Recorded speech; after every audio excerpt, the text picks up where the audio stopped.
This is a 1950 Norton. It's a Model 7. Norton called it the Dominator. It's a 500cc twin-cylinder motorcycle. Has magneto ignition. It's the magneto at the back of the engine. Also has dry sump lubrication. Typical, in fact the whole machine is pretty typical of English motorcycles of the period. Oil tank there on the back.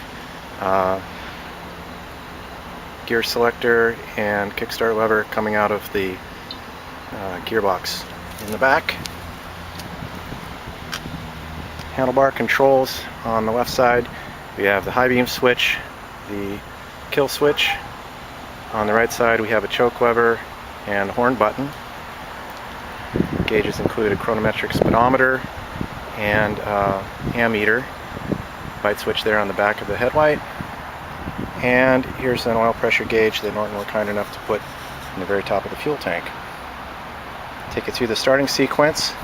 Involves, first of all, at least my starting sequence, I kick over the engine until I get oil pressure. Then I close the choke, open the fuel taps, and she should start. Okay, I've kicked it over about 8 times. We've got a little oil pressure there. So the next thing we do, we close the choke lever. We open one of the 2 fuel petcocks.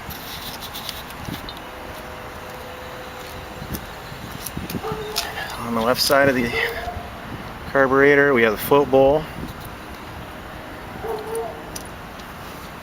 Hit the float tickler to flood the carburetor just a little bit, and then give it a few more kicks and she should start right up.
Get about 60 psi on the oil pressure gauge when you first start it up.